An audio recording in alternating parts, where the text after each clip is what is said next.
Bonjour, donc bienvenue dans la France d'après, la France d'après la campagne électorale et notamment la campagne de second tour la plus sympathique qu'on ait vécue depuis le début de la Ve République. Il y avait une ambiance d'enfer, on a bien rigolé, le débat était d'une excellente tenue, le débat des deux candidats finalistes. Bon, donc vous voyez, on continue à dire du mal, hein, c'est l'objet des vidéos sur la Reine Nue, c'est la deuxième cette fois-ci. On ne sait pas trop de qui on va dire du mal, mais en tout cas, on va le dire avec Steve Oana, qui est ici avec moi aujourd'hui. Le Canapé Rouge l'accueille avec plaisir. Bonjour Coralie. Bonjour. Donc Steve est professeur de finance à l'ESCP Europe. Donc la finance, c'est super, mais il a surtout écrit un livre qui s'appelle Désobéir pour sauver l'Europe. Ça, c'était à l'époque où Steve était un grand optimiste, il voulait sauver l'Europe. Et c'est un livre qui est sorti en 2013, il est très pédagogique, je l'avais découvert à l'époque avec plaisir. Pour les gens qui ne connaissent pas l'économie, c'est très clair. Mais c'était un livre qui avait pour objectif donc, de proposer des solutions. C'était un petit peu du mélenchonisme avant l'heure, c'était un petit peu le plan A, plan B pour sauver l'Union européenne et particulièrement la zone euro. Mais il y a peut-être une évolution chez l'économiste en question qu'on va voir maintenant avec lui. Donc je vais vous poser quelques questions et puis vous me répondrez comme vous sentez en fonction de vos opinions du jour. Voilà, donc Emmanuel Macron vient d'être élu à la présidence de la République. On ne sait pas évidemment encore comment va se passer ce quinquennat, mais d'après ce que vous avez vu, entendu, comment pensez-vous qu'il va agir au niveau européen ? Alors, merci déjà de m'accueillir sur ce canapé rouge. En fait, c'est assez clair la politique européenne de Macron. Ça consiste à offrir des gages à l'Allemagne, donc les réformes structurelles, la réforme du marché du travail, la libéralisation du marché du travail et la réduction des dépenses de fonctionnement de l'État. Essentiellement, c'est ça les réformes structurelles qu'on attend de tous les pays de l'Union européenne et particulièrement de la France. Et en échange de ça, essayer d'obtenir de l'Allemagne qu'elle accepte l'instauration d'un budget fédéral de la zone euro, qu'elle accepte d'investir elle-même dans sa propre économie, donc de réduire par ce biais son excédent commercial qui est record, 270 milliards en 2016. Et que par là même, on arrive à faire baisser le chômage en zone euro qui n'a jamais retrouvé son niveau d'avant-crise. Voilà, c'est ça le programme d'Emmanuel Macron, le programme européen. Alors, bon, autant vous le dire tout de suite, je pense que c'est un mauvais programme européen pour une raison simple. Du point de vue d'économiste, je parle. Quand on a une crise de demande, ce qui est le cas de l'Union européenne depuis maintenant 8 ans, plus,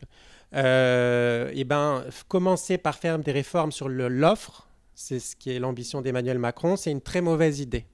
Il faut le séquençage c'est vrai que la France a un problème de compétitivité en même temps qu'il y a une crise de demande, mais le séquençage, normalement, ça devrait être que l'Allemagne, qui est surcompétitive, laisse filer ses salaires. Donc, ça peut être par plein de biais, la hausse du salaire minimum, des dépenses d'infrastructure, etc. Et ça ferait d'une pierre deux coups. Parce qu'en même temps, le problème d'offre de non-compétitivité de la France serait résolu par la hausse des salaires en Allemagne et en même temps, la crise de demande de la zone euro serait résolue par la hausse du pouvoir d'achat des ménages, surtout modestes, en Allemagne. C'est ça la bonne politique économique. Et c'est celle-là déjà que je recommandais dans mon livre. Et là, en fait, ce qui va se passer, c'est qu'on va aggraver, en faisant une politique d'offre, ce qui s'est passé en Grèce. Mais là, on parle de la France, c'est-à-dire une économie beaucoup, beaucoup plus importante que la Grèce. Donc, si la France fait une politique d'offre à contre-courant comme ça, c'est la déflation, c'est l'aggravation de la crise de demande et l'aggravation du chômage en zone euro pour quelque chose, un retour qui n'est même pas assuré derrière, et même très loin d'être assuré à cause de l'hostilité de l'opinion publique allemande à toute concession sur la relance de la demande dans la zone euro. Mais pourtant, là, vous semblez dire que, en fait, c'est assez désespéré comme constat. Vous semblez dire qu'il n'y a pas d'issue, mais pourtant, on a quand même vu la croissance repartir un petit peu en zone euro. Alors, c'est pas grand-chose, mais malgré tout, on pourrait avoir l'impression, et certains ministres du gouvernement Hollande l'avaient dit d'ailleurs, qu'on est sur la trajectoire d'une sortie de crise. Alors, est-ce qu'il y a des chances que les choses se rétablissent quand même grâce à quelque chose qu'on n'aurait pas prévu, une croissance américaine non prévue, des choses comme ça? Alors, C'est vrai que depuis 2 ans, on a une croissance qui est plutôt bonne relativement en zone euro par rapport aux autres pays développés. On est entre 1,5 et 2% par an depuis 2 ans. C'est mieux qu'aux États-Unis, c'est remarquable. Mais il y a deux choses qui vont tempérer tout optimisme qu'on pourrait avoir. La première chose, c'est qu'il faut regarder toujours, quand on compare des pays, le niveau d'où l'on part. Or, l'Union européenne et surtout la zone euro sont à un niveau de PIB par tête qui est le même que celui de 2008, ce qui est une catastrophe. C'est-à-dire qu'on est 15% en dessous en PIB par tête de ce qu'on aurait dû avoir si on continue la tendance d'avant-crise. C'est énorme. Or, quand on regarde les États-Unis et même le Royaume-Uni, ils ont dépassé leur niveau de PIB par tête de 2008 il y a plusieurs années déjà. Donc, on est vraiment les plus en retard, en fait, parmi tous les pays développés. Donc, c'est logique. Quand on a un retard à rattraper, c'est un peu logique qu'on aille plus vite que ceux qui ont déjà rattrapé leur retard. Et donc, ça, c'est la première chose. Et la deuxième chose, c'est qu'en fait, il y a une moyenne. La moyenne est bonne, OK, mais que cette moyenne cache des disparités énormes. Donc, l'Allemagne est proche de cette moyenne. La France est déjà un peu en dessous, à 1,3. Et l'Italie, c'est 0,8. Or, elle est 10% en dessous de son PIB d'avant-crise. Donc, elle a vraiment beaucoup plus besoin que les autres de croître. Et elle croît moins.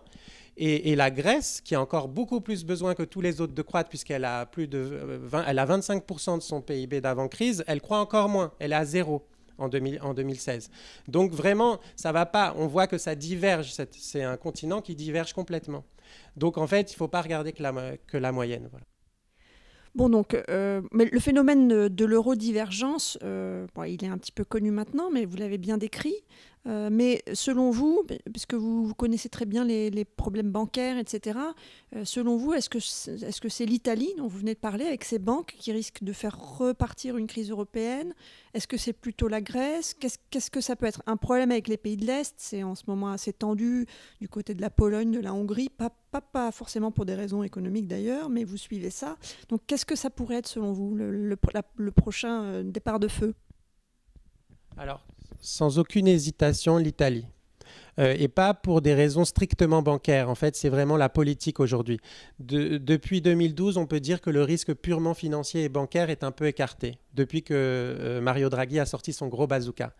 Mais maintenant, on est face à un risque politique, et celui-là est beaucoup plus sournois, long terme, structurel. En fait, dans tous ces pays qui sont les grands perdants finalement de la zone euro, et l'Italie en tête, on a une hausse des partis anti-établissement. Et en Italie, on a le plus gros parti anti-établissement de tout l'Occident, le mouvement 5 étoiles. Aujourd'hui, il a 27-28%. Il est au même niveau que le Parti démocrate qui vient de reconduire à sa tête Matteo Renzi. Et en 2018, on va avoir des élections. Et quand on additionne tous les partis, disons, eurosceptiques, souverainistes, favorables à une renégociation des traités européens et tout, on dépasse largement les 50%. L'Italie est un des pays les plus mûrs pour sortir de l'euro. Et c'est tout à fait logique par rapport à ce qu'on vient de dire, parce qu'il en est le grand perdant. Il est toujours à 10% en dessous, sans croissance. C'est un désastre. Donc, aujourd'hui, oui, les élections du printemps 2018 en Italie sont à très haut risque. On ne voit pas encore très bien comment le mouvement 5 étoiles va faire une majorité, puisque c'est difficile pour lui de s'allier à Forza Italia ou à la Ligue du Nord, qui sont des partis de droite. Voilà. Mais on ne voit pas non plus le Parti démocrate pro-européen faire une majorité. En fait, donc l'Italie est le pays qu'il faut surveiller de près.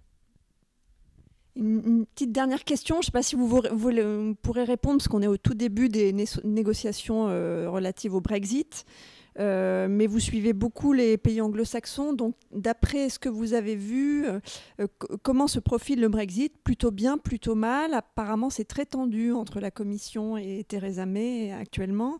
Qu'est-ce qui vous semble? Est-ce que ça peut bien se passer à la fois pour l'Union, pour la Grande-Bretagne? Quelle est la suite? Comment vous voyez les choses? Alors, on retrouve les vieux mécanismes qui sont ressortis au moment de la crise grecque. C'est-à-dire que l'Union européenne adore s'unir. Elle est très divisée. Je fais référence à votre livre « Europe, les États désunis ». Et quand elle trouve un vilain petit canard, elle adore s'unir contre lui. C'est magnifique. C'est l'union sacrée en ce moment contre l'ennemi commun qui est le Royaume-Uni, et en particulier sur la question du budget. Parce que, évidemment, le retrait du Royaume-Uni qui pesait lourd dans le budget de l'Union européenne partant, ça fait plus de charges budgétaires pour tous les autres. Donc, ils ont trouvé un cheval de bataille commun, c'est de faire cracher le plus possible le Royaume-Uni tout de suite. Et ça tombe très bien parce que ça donne un argument de campagne aussi à Emmanuel Macron, puis ça va donner un argument de campagne aussi bientôt à Angela Merkel. Et l'argument de campagne va être de dire aux souverainistes, regardez, vous devrez payer. Donc, ça montre tout de suite aux partis eurosceptiques et face à l'opinion publique, ça montre tout de suite le coût de sortie. Donc, c'est magnifique et à mon avis, c'est pour ça qu'on est dans cette surenchère là. Mais à mon avis, tout va se calmer après les élections allemandes et encore plus après les élections italiennes et on va retrouver la raison. Parce qu'ils ne vont pas pouvoir faire avec le Royaume-Uni ce qu'ils ont fait avec la Grèce. La Grèce, c'est 3% du PIB de la zone euro. C'est un scandale ce qui s'est passé. On peut l'appeler coup d'État. Et d'ailleurs, Macron lui-même le reconnaît. Et s'il y a quelque chose de positif à dire sur Macron, c'est bien ça. C'est que j'ai l'impression que plus que Hollande, il avait voulu intervenir à la modeste place qu'il avait pour essayer d'arrêter ce carnage qu'on a imposé à la Grèce. Mais là, avec le Royaume-Uni, ça ne va pas pouvoir se passer comme ça. Le Royaume-Uni, on est en train de parler d'un très gros poids lourd. On est en train de parler de la City, donc par lesquels transitent les flux financiers mondiaux. On est en train de parler d'un pays qui a un rôle central dans la lutte contre le terrorisme, dans la sécurité, dans la politique étrangère européenne, l'armée européenne. Donc ça ne va pas se passer comme ça. Et à mon avis, il va y avoir un rééquilibrage des positions et je suis assez optimiste finalement pour le Royaume-Uni et, dans ces négociations. D'accord, merci beaucoup Steve Oana. On voit que vous avez quand même un peu évolué par rapport à votre livre de 2013, mais enfin vous avez quand même, on finit quand même sur une note positive pour Macron. Donc c'est vrai que Yanis Varoufakis a rappelé qu'il avait soutenu la Grèce à l'époque et l'a d'ailleurs soutenu dans le cadre de la campagne présidentielle française. C'était assez étonnant. Bon, mais il a du pain sur la planche, le nouveau président de la République, et on vient de faire le tour d'horizon. Donc, bonne chance à lui, et puis bonne chance à nous surtout, parce que reste maintenant la campagne législative à subir, dans une ambiance de meilleur en meilleur. Je rappelle que vous avez écrit « Désobéir pour sauver l'Europe » avec une préface tout à fait inattendue, vraiment, surtout sur la reine nue, hein, mais comme quoi... on est ouvert d'esprit et surtout, merci d'être venu jusqu'ici. Merci beaucoup Coralie. Et une très bonne journée, soirée, matinée, nuit à tout le monde.